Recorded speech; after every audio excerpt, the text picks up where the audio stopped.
And what if I told you there's a whole story behind this character you thought you knew so well? That there's much more to him than just what's shown on the surface. Well, my friends, buckle up because we're about to dive deep into the world of Koneko Toujou and unravel the many mysteries and layers that make up this Nekomata girl. Who is Koneko Toujou? At first glance, she seems to be just another one of the pretty and quiet girls at Kuo Academy. Always with a neutral expression, speaking little. But if we scrape away that facade and look closer, we'll discover that there's much more to this girl than her calm and composed exterior lets on. Let's go back to the beginning and examine Koneko's origins. She wasn't born Koneko Toujou, that's a name Rias Gremory later gave her. No, her true name was Chiron, and she was born into quite a peculiar family. Her mother was a full-fledged Nekomata, while her father was a common human, an ambitious scientist obsessed with his experiments.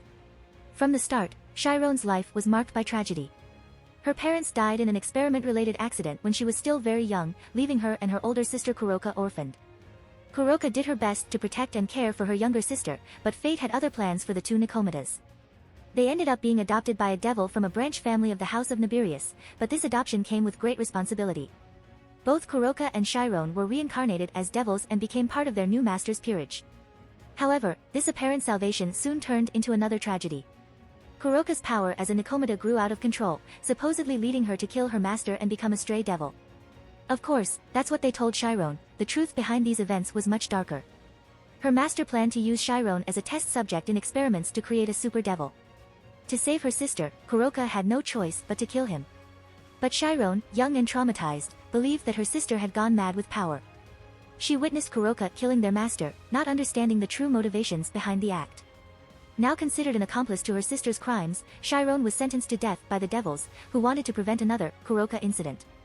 Fortunately, Surzex Lucifer intervened and spared her life, placing her under the care of his sister Rias Gremory. It was Rias who gave her the name Koneko Toujou, in an attempt to help her overcome her dark past. But the trauma had seeped deep. Koneko emotionally closed herself off, turning inward and losing much of her emotions. She became quiet and cold, a mere shadow of the happy little girl she once was. When we first meet Koneko at Kuo Academy, she still carries the deep emotional scars of her past. She had a quiet and cold personality, rarely showing any feelings. In fact, she was the only one in the occult research club who didn't initially get along with Issei, often insulting him for his perverted nature. But despite her distant attitude, Koneko showed great concern for her comrades when they were in trouble, often lending her strength in fights. She apparently has an issue with people calling her short, as shown in her second battle against Fried Salzen.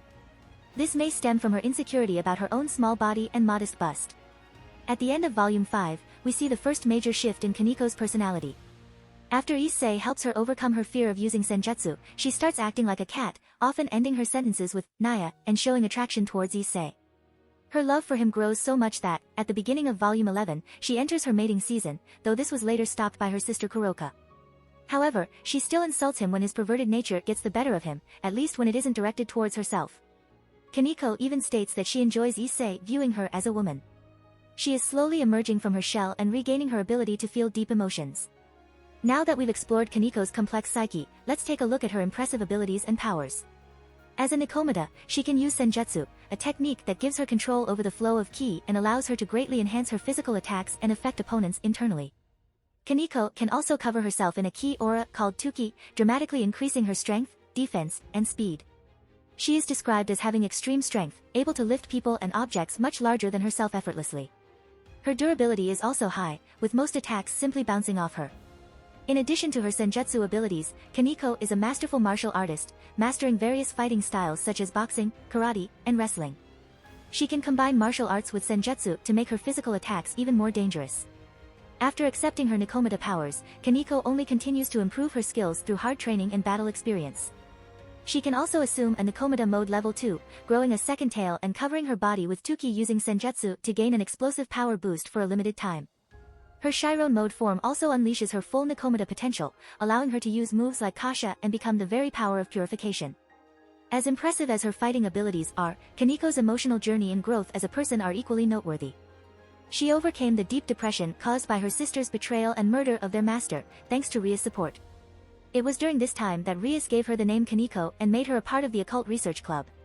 Koneko's story is one of tragedy, resilience, and redemption. From the traumatic loss of her parents to the false accusations that led to her death sentence, she faced challenges that would break most individuals. Yet, she emerged stronger, both in terms of her abilities and her capacity to love and be loved. So, next time you watch High School DxD, remember that Koneko Toujou is not just a cute Nekomata. She is a symbol of strength, overcoming adversity, and the enduring power of redemption. A character with layers so deep, it takes a keen eye to truly appreciate the intricacies of her journey. And with that, dear viewers, we conclude our deep dive into the world of Koneko Toujou. We hope you enjoyed this exploration of a character who, despite her petite size, stands tall in the realms of both strength and emotion. With this said, thank you for joining us on this adventure into the heart of High School DxD. Until next time, keep exploring the vast and enchanting worlds of anime.